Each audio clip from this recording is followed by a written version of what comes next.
नमस्कार। मुद्दा तो है मैं आपका स्वागत है। मैं हूं आपके साथ ब्रजेश चौक से।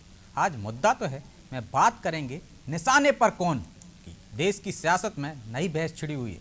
कांग्रेस नेता आरएसएस के बहाने हिंदुत्व पर निशाना साध रहे हैं, मुगल काल की तारीफ कर रहे हैं, जिन्ना को सम्मान दे रहे हैं।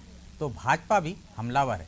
वह कांग्रेस के हिंदुत्व को हिंदुओं का अपमान बता रही है, तो भाजपा विधायक पाकिस्तान जिंदाबाद के नारे लगाने वालों को कुचलने की चेतावनी दे रहे हैं। आखिर किसकी विचारधारा नफरत भरी है? कौन किस पर निशाना लगा रहा है? क्या अब चुनावी नैया ध्रुवीकरण के जरिए पार लगाने की कोशिश हो रही है? तो निशाने पर कौन पर चर्चा शुरू करें उससे पहले देखिए ये रिपोर्ट।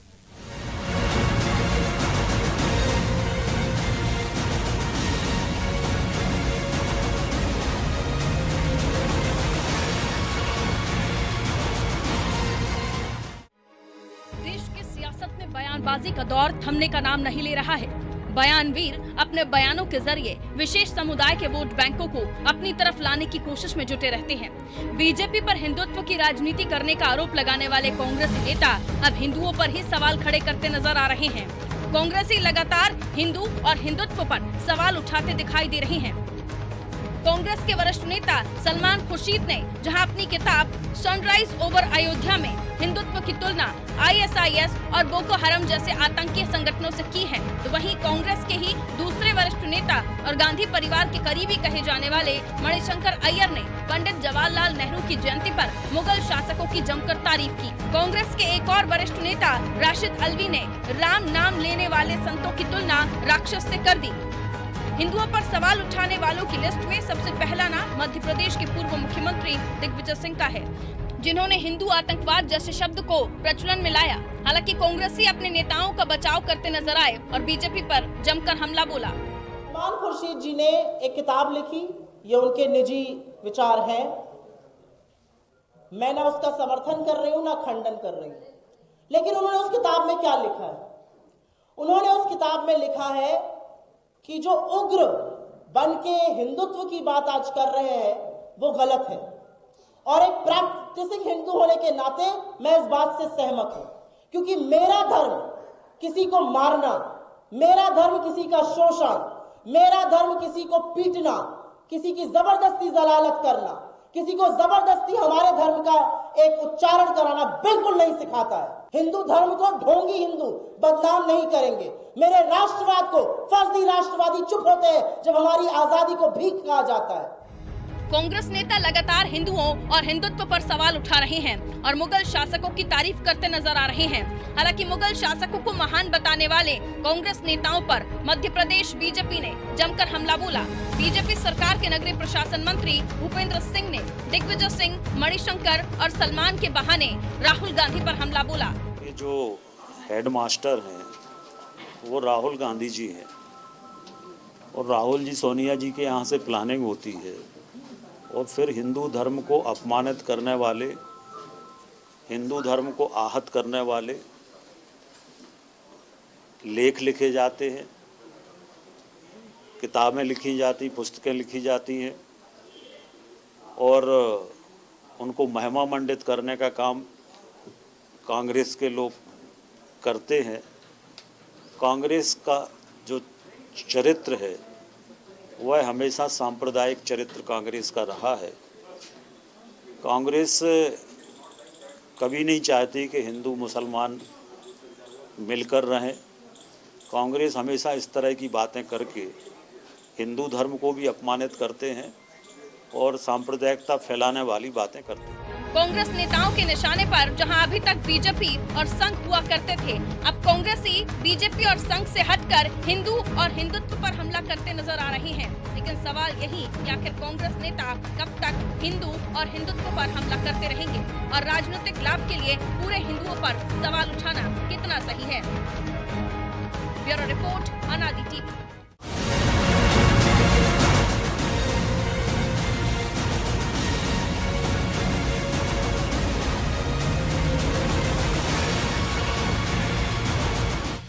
तो निशाने पर कौन पर चर्चा के लिए हमारे साथ मौजूद हैं शंकर लाल तिवारी, प्रदेश उपाध्यक्ष भाजपा के, प्रताप भानु शर्मा, पूर्व सांसद कांग्रेस, सुरेश शर्मा, वरिष्ठ पत्रकार।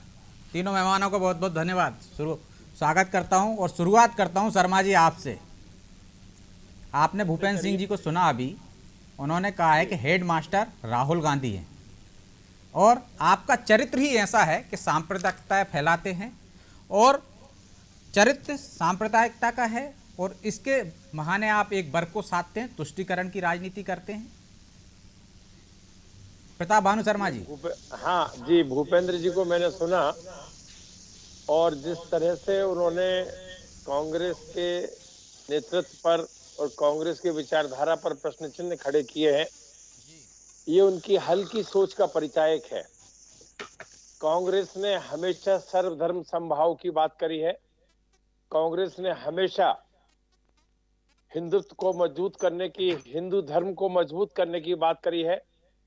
महात्मा गांधी से लेकर नेहरू जी से लेकर आज तक ऐसा कोई उदाहरण नहीं बता सकते, ये सिर्फ उलाहना दिया करते हैं और कांग्रेस को के नेतृत्व को इस बात पर फंसाने का प्रयास करते हैं कि ये हिंदू धर्म के विरोध में है, ये हिंदू धर्म में विश्वास नहीं रखते। सही मायने में इन्हें वो चिंतन और मनन करना चाहिए कि हिंदू धर्म की परिभाषा आप मुगल शासन को अच्छा बता रहे हैं, आपके नेता श्री राम का नारा लगाने वालों को निशाचर बता रहे हैं, राक्षस बता रहे हैं, तो कौन अंतर कर रहा है? आपने सुप्रिया जी को सुना, जो राष्ट्रीय प्रवक्ता हैं आपकी, वो कह रहे हैं हिंदुत्व और हिंदू में अंतर बता रही हैं। क्या अंतर है, आप ही बता दीजिए, स्पष्ट कर दीजिए, दर्शकों को समझ में आ जाए कि किस तरह से अंतर है। ब्रजेश जी, पहले तो आप बता दीजिए कि हिंदुत्व हिंदू धर्म है क्या? जी बताइए ना, आप अंतर बताइए ना। नहीं, आप बताइए, हिंदू धर्म क्या तो है वही है। हिंदू क्या है?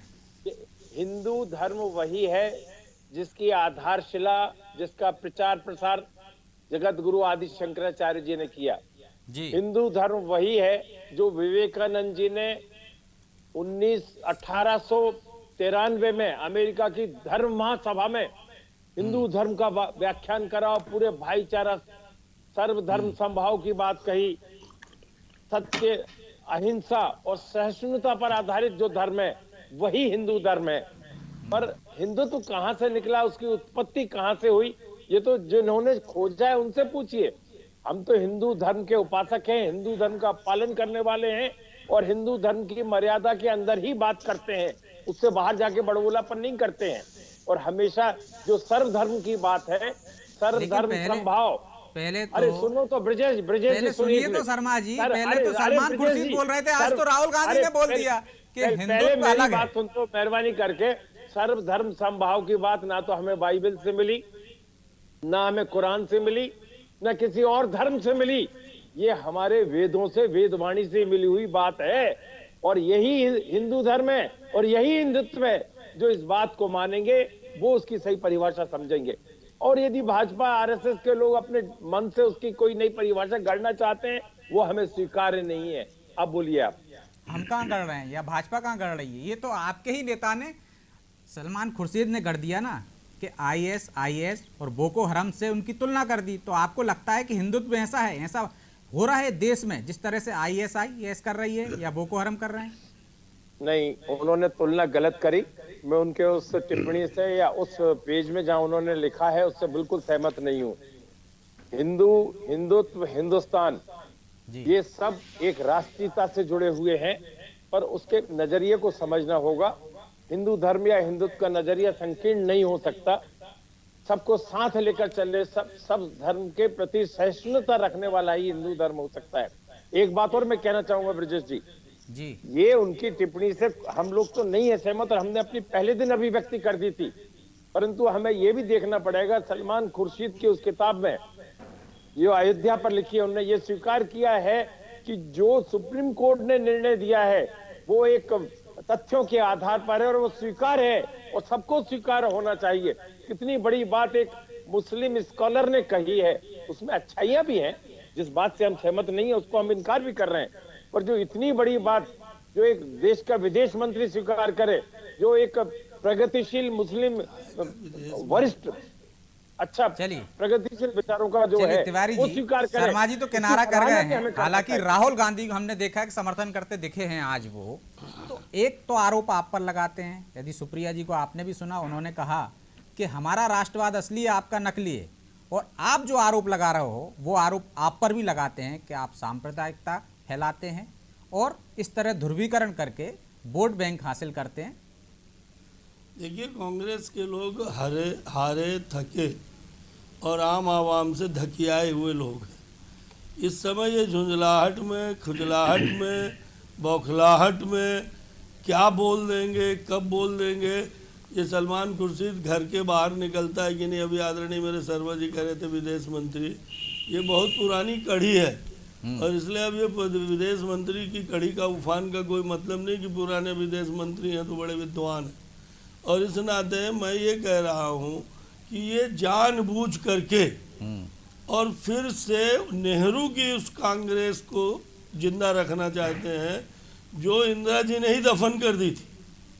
नेहरू की कांग्रेस को इंदिरा जी ने दफन कर दिया था जब मोरारजी देसाई, निजलिंगप्पा, कामराज ऐसे तमाम नेताओं को साइड करके और वो अपना नया समाजवाद लेकर के आई। और नेहरू जी का जो कांग्रेस था और उनका अपना सपना था कि हम 100 साल तक कांग्रेस राज करेगी हिंदुस्तान में, ऐसा कुछ करें। तो मैं अपने से नहीं कह रहा हूँ, मेरे बुजुर्गों ने बताया था कि हिंदू कुछ नहीं, ये तो कांग्रेस जानबूझ करके ठाकुर, बामन, तुरुक, चमार, समझो कांग्रेस हो गई पार। इन 4 जातियों को, लोकतंत्र को जाति तंत्र में बदलने का, संप्रदाय तंत्र में बदलने का पाप अगर किसी के मत्थे है तो उनके मत्थे है जिन्होंने आज़ादी के तुरंत बाद 50 साल तक देश की आम आवाम को लोकतंत्र नहीं समझने दिया। ठाकुर, राजा, रजवाड़े, जागीरदार, जमींदार, इलाकेदार, पवाईदार, ये जितने थे ये वोकल थे, वर्चस्व रखते थे। कांग्रेस ने सबसे पहले इनको पकड़ा। एक तरफ पटेल जी से उनको डंडे चलवाए, उनको एक किया और दूसरी तरफ नेहरू जी वहाँ मल्लम लगाते रहे। और दूसरी बात, ब्राह्मण, अरे भैया अगर शर्मा जी हैं तो इनको पंडित लिखने की क्या जरूरत है? मैं शंकर लाल तिवारी हूँ तो पंडित लिखने की क्या जरूरत है? हम जोली, हम प्याला, आप स्वयं पंडित लिखते होगे, आपको मैं कभी नहीं लिखता। शर्मा जी आपको प्रणाम करता हूँ, मैं शर्मा जी आपको प्रणाम करता हूँ, मैं कभी नहीं लिखता। पंडित का मतलब विद्वान से है, ब्राह्मण से नहीं है। मैं उनसे पूछता हूँ कि पंडित जवाहरलाल नेहरू, नमस्कार करता हूँ मैं आपको प्रणाम। आप हम प्याला, हम नेवाला शेख अब्दुल्ला के, और जब बात आई तो राहुल भी अभी कह रहे हैं मैं कश्मीरी पंडित हूँ और नेहरू भी कह रहे थे। और फिर राजा रजवाड़ों को ले लिया, ब्राह्मणों को ले लिया, पंडित नेहरू का चेहरा और आज़ादी की मसाल दिखा के, और फिर अल्पसंख्यक। पाकिस्तान बंटवारा में जो कत्लेआम हुआ हिंदुओं का, पाकिस्तान से जो लाखों हिंदू बर्बाद करके भगाए गए और ट्रेनों में लाशें आई कटी पटी, उस समय उन्होंने उस तमाम वर्ग को, जो आज भी देखिए ना, कांग्रेस के कोई नेता अगर 1.5 मिनट 2 मिनट बोलता है तो आरएसएस जरूर बोलता है। बिना आरएसएस बोले, विषय चाहे भाजपा का हो, विषय चाहे किसी विषय का हो, पर बिना आरएसएस बोले उसकी बात ही नहीं पूरी होती। अभी आप भी एक बार आरएसएस बोल चुके हो फर्स्ट चांस में। और इसलिए ये योजनाबद्ध तरीके से काम कर रहे थे।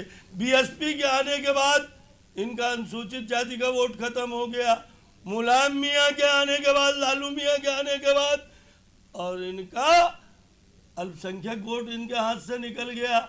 और ब्राह्मण भी जय श्री राम के नारे के साथ मिल गया। और राजे रजवाड़े प्रीवी पर्स के बाद इंदिरा जी को ठेंगा दिखा के अलग हो गई। तो कुल मिलाकर के आपकी जमीन खत्म हो गई जो जाति तंत्र के आधार पर नेहरू जी ने रची थी, और उसका नतीजा है कि कांग्रेस रसातल में चली गई। अब ये सलमान खुर्शीद, दिग्विजय सिंह, मणिशंकर अय्यर तो कब्र के ताबूत, जो कांग्रेस का अंतिम ताबूत है, उस ताबूत पर कील ठोक रहे हैं। इस तरह की सुरेश शर्मा जी, जिस तरह से तिवारी जी कह रहे हैं कि ताबूत में अंतिम कील ठोक रहे हैं, तो जो बात वो कह रहे हैं कि जातिवाद की राजनीति करती थी कांग्रेस, सांप्रदायिकता की राजनीति करती थी, तो यदि जो नेता हैं, वरिष्ठ नेता हैं, इतने दिनों से राजनीति कर रहे हैं, तो क्या आपको लगता है कि ऐसे ही ये बात बोलेंगे कि उनको ही नुकसान हो जाए, या वाकई में ऐसी राजनीति करती है कांग्रेस? पहले तो ये बताइए मेरी आवाज आ रही है ना? आ रही, स्पष्ट आवाज आ रही है आपकी। जी जी, धन्यवाद आपको।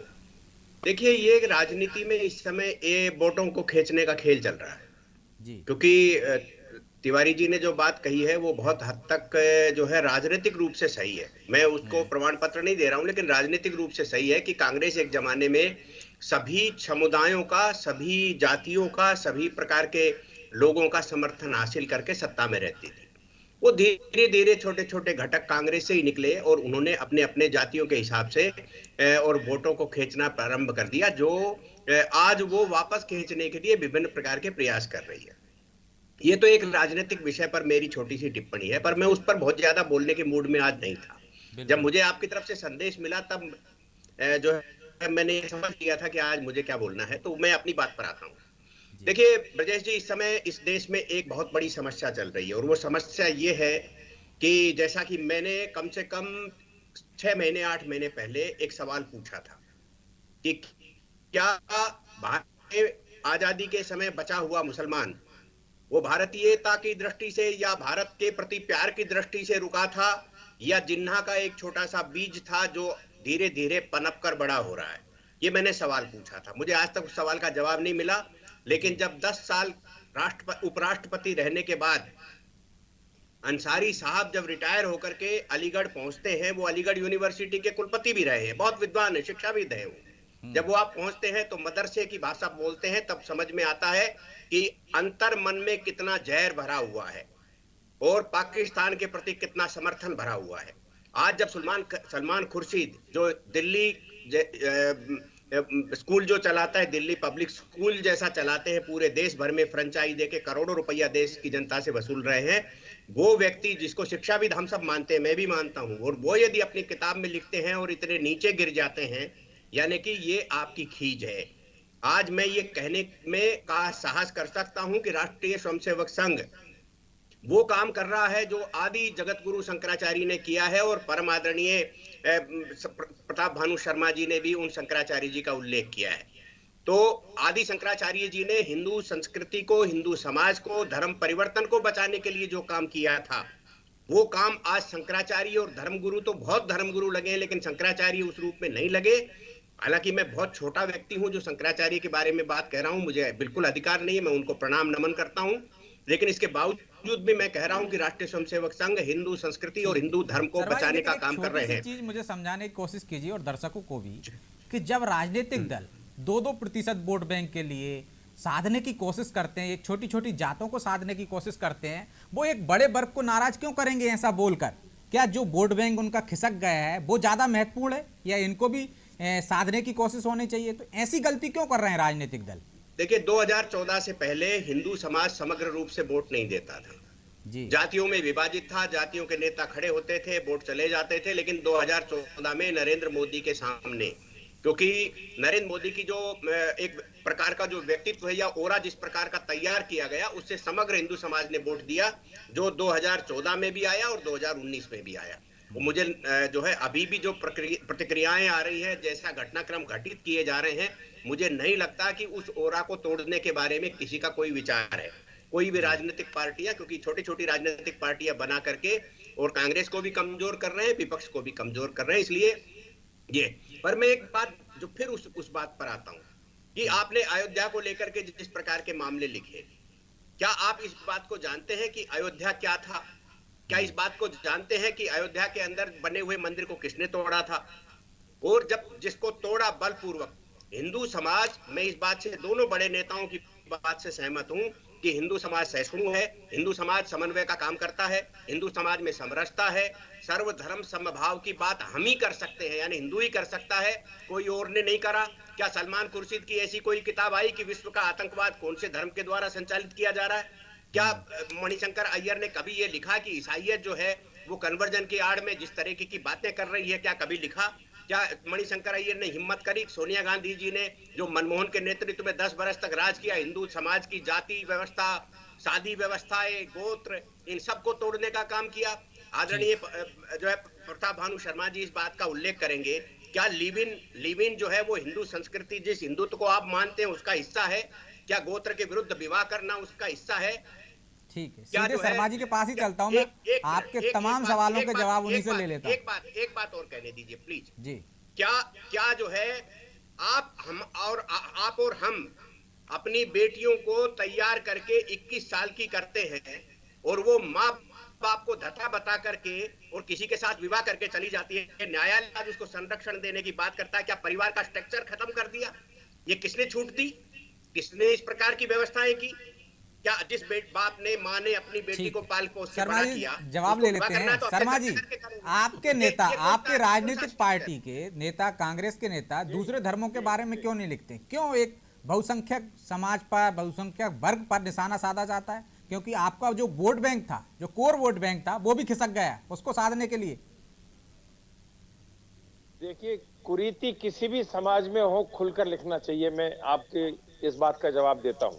बिल्कुल। और सुरेश शर्मा जी से भी मैं यही विनती करता हूं कि हमेशा हमारे हिंदू समाज के जो विद्वान रहे हैं, जो समाज सुधारक रहे हैं, चाहे वो स्वामी विवेकानंद जी हो, चाहे वो राजा राम मोहन राय हो, चाहे वो रविंद्रनाथ टैगोर हो, चाहे गांधी जी हो, चाहे कोई भी ऐसे समाज सुधारक रहे हो, वो उदारवादी ही रहे हैं। कट्टरपंथिता जहां आ जाती है वहां टकराहट हो जाती है। यदि और समय के हिसाब से आज हम जब देख रहे हैं कि समय की परिवर्तन हो रहा है, समय की आवश्यकताएं बढ़ती जा रही हैं, समय के हिसाब से नई पीढ़ी में भी परिवर्तन हो रहा है, उनके समझ में, उनके अध्ययन में, उनकी शिक्षा में, तो वो सब उस हिसाब से अपनाते जा रहे हैं। और मैं पारिवारिक अनुशासन कड़ा हो इसका पक्षधर हूँ, क्योंकि उसी पीढ़ी को मैं प्रतिनिधित्व करता हूँ। लेकिन दूसरे समुदाय के बारे में इसलिए नहीं लिखा जाता है कि शायद वहां लिखने की हिम्मत नहीं है, उसके दुष्परिणाम भुगतने की डर रहता है। दूसरे समाज की कुरीतियों के बारे में हमेशा लिखना चाहिए, जो अच्छा लेखक है या जो अच्छा चिंतक है उसके लिए। कुरीति किसी भी समाज में हो, कट्टरपंथिता किसी भी समाज में हो, समाज के लिए कलंक है। यदि हम बढ़ते हुए प्रगतिशील समाज में आगे बढ़ रहे हैं, हम पढ़ाई में आगे बढ़ रहे हैं, हम विश्व स्तर की पढ़ाई यहाँ पर कर रहे हैं, हमारा मानव संसाधन दुनिया में जाकर वैज्ञानिक, साइंटिस्ट, इंजीनियर, डॉक्टर सुनेंगे, अपन उनकी भी जरूर सुनेंगे, वो भी अच्छे चिंतक हैं, अपनी बात रखते हैं। मैं इस बात से बहुत बार जो है मैंने इसको पढ़ा है, बार बार पढ़ा है कि जब राजा राम मोहन राय जी ने सती प्रथा को समाप्त करने का आंदोलन चलाया, सामाजिक सुधार का आंदोलन चलाया, तो पूरे समाज ने उनसे एक सवाल पूछा था कि आप बताइए इन विधवाओं का क्या करेंगे।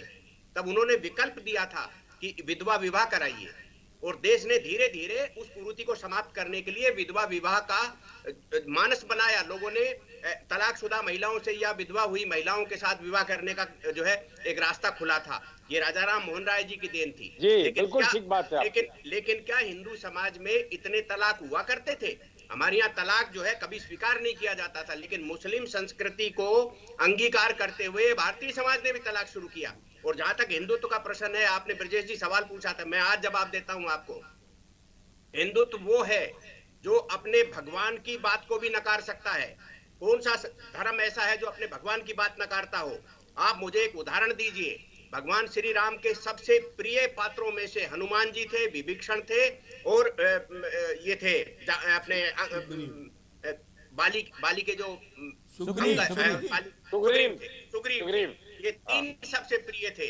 लेकिन जो विभीषण ने तरीका अपनाया, उस तरीके के विरोध स्वरूप हिंदू समाज कभी अपने बच्चे का नाम विभीषण नहीं रखता। क्या भगवान के प्रिय व्यक्ति का नाम का चलन नहीं होना चाहिए? बिल्कुल। ये हिंदू समाज के सहिष्णु होने का, हिंदू समाज के वैज्ञानिक पद्धति पर चलने का प्रमाण है। इसलिए ब्रजेश जी, ये जो बातें कह रहे हैं लोग, मैं अपन दोनों वक्ताओं की बात नहीं करता हूं, ये तो बहुत वरिष्ठ है। जो राजनीतिक लोग जो स्वार्थ के लिए टिप्पणियां करते हैं, ये इतने ओछे मानसिकता पर जाकर के खड़े हो जाते हैं, इनको स्वार्थ के अलावा नहीं देखते। मैं फिर एक बार आपके चैनल पर कहता हूं, प्रताप भानु शर्मा जी मेरे सीनियर हैं, सामाजिक दृष्टि से भी बड़े हैं। मैंने आपके चैनल पर वो किताब दिखाई थी VRS मणि की, जिसके अंदर दिग्विजय सिंह जी और जो महाराष्ट्र के करकरे जी, पाटिल जी, शिवराज पाटिल जी, इन्होंने मिल करके और हिंदू आतंकवाद की बात की थी। वो किताब मेरे पास रखी, आपको मैं अभी पटल पर दिखाता हूँ। ठीक, आपने दिखाई थी, पहले भी हम देख चुके हैं। पहले भी दिखाई थी। यानी जी, शर्मा जी, मैं फिर आऊंगा आपके पास। तरीके से मैं तिवारी जी के पास जाना चाहूंगा। तिवारी जी, यदि वो बात करते हैं सांप्रदायिकता फैलाने की, जातिवाद को बढ़ावा देने की, तो आपके विधायक भी संविधान की पालन करने की ना बात करके धमकी दे रहे हैं। धमकी मतलब कि यदि जो पाकिस्तान के नारे लगाएगा उसको हम कुचल देंगे। तो संविधान के दायरे में कार्रवाई कीजिए ना, आपको बयान देने की क्या जरूरत। तो आपकी मंशा भी कहीं ना कहीं ठीक नहीं है। मैं आपको भी स्पष्ट कहना चाहता हूँ कि आप भी अगर उचित लगे तो इस बात को सोचें, क्योंकि प्रश्न आप ही ने किया है अभी है। अगर कोई पाकिस्तान जिंदाबाद के नारे हिंदुस्तान की धरती में लगा रहा है तो उसको धमकी नहीं देना चाहिए, उसे सच में कुचल देना चाहिए। आपको अगर ये धमकी लग रही है तो मुझे बहुत मन में विनती पूर्वक आग्रह है कि पाकिस्तान जिंदाबाद के नारे हिंदुस्तान में रह करके कोई लगाए, किसी जाति धर्म की बात नहीं कर रहा। संविधान के तहत कार्रवाई होनी चाहिए। संविधान के तहत ही कार्रवाई की बात मैं कर रहा हूँ। संविधान ही ये कहता है, संविधान ही ये कहता है कि यदि देश के अंदर रह करके और उस देश की जिंदाबाद के नारे कोई लगा रहा हो, जो देश आक्रांता है, जो देश हमारे देश में अन प्रकार अशांति फैला रहा है, आप कानून में संशोधन कीजिए ना, आपकी सरकार है, फांसी की सजा डाल दीजिए उसमें। मैंने बताया ना कि ये कानून जिसने भी बोला है मैं उसका समर्थक हूँ कि यदि, और हिंदुस्तान के किसी व्यक्ति से पूछ लीजिए, तमाम मुस्लिम बंधु भी, अल्पसंख्यक बंधु भी ये कहेंगे, सब मुस्लिम एक जैसा नहीं है, कि यदि यहाँ बैठ करके कोई पाकिस्तान जिंदाबाद के नारे हिंदुस्तान के अंदर लगा रहा है तो कानून वानून बना लीजिएगा, shoot and site, nothing second. चलिए इस पे फाइनल। मैं अभी एक बात, अब ये बात तो आपने प्रश्न पूछा था जी, मैं आदरणीय शर्मा जी का लाभ लेना चाहता हूं और आदरणीय सुरेश जी बैठे, मैं दोनों से कनिष्ठ हूं, पहले तो ये प्रणाम पूर्वक दोनों को कह दूं। देखिए आपने कहा था आदरणीय शर्मा जी, आप हमारे मार्गदर्शक हैं, नहीं है, 30 सेकंड का समय दे सकते हैं। आधा बस बहुत जल्दी, टाइम तो हो ही चुका है। मैं आपसे इतना कह रहा हूं कि वसुधैव कुटुंबकम वेदों से मिला, और ये धर्मनिरपेक्ष शब्द कहाँ से मिला जो कांग्रेस ने रट लगाई देश के अंदर। सर्वधर्म संभाव तो ठीक है, और दूसरा बिना जो ये कांग्रेस कर रही है ना इस समय, विनाश काले विपरीत बुद्धि। जब विनाश का समय आता है, गोस्वामी तुलसीदास ने लिखा है कि जाका प्रभु दारुण दुख दीना ताकि मत आगे हर लीना। आज इनको न गांधी के समझ में आ रहा है, न गांधी समझ में आ रहा है, नहीं है। आज सलमान खुर्शीद समझ में आ रहा है। तिवारी जी समय नहीं है, मैं तीनों से क्षमा चाहता हूँ। साहबानों प्रकरण और तलाक के साथ नहीं विराम देना पड़ेगा। आप तीनों मेहमानों का बहुत बहुत शुक्रिया इस चर्चा में शामिल होने के लिए। 3 तलाक के मामले में हम आगे फिर किसी दिन चर्चा कर लेंगे इस पर। तीनों मेहमानों का बहुत बहुत शुक्रिया। तो निशाने पर कौन, क्या वाकई में हिंदू निशाने पर हैं और ये जात पात की राजनीति कर अपना वोट बैंक साधने की कोशिश कर रही है कांग्रेस? क्यों एक के बाद एक लगातार उस वर्ग पर निशाना साधा जा रहा है जिसको सहिष्णु कहते हैं, जो सर्वधर्म संभाव की बात करता है, सबके धर्मों का पालन करने की बात करता है। यदि आप हिंदुओं को देखेंगे तो वो दरगाह पे भी शीश झुकाता दिखेगा, आपको चर्च में भी जाता दिखेगा, लेकिन बाकी धर्मों में ऐसा नहीं। तो मुद्दा है कि किसी भी धर्म का अपमान मत कीजिए, सियासत कीजिए, लेकिन ध्रुवीकरण के लिए, वोट साधने के लिए किसी दूसरे धर्म का अपमान मत कीजिए। मुद्दा तो है। मैं आज इतना ही, मुझे दीजिए इजाजत और आप देखते रहिए अनादि टीवी। नमस्कार।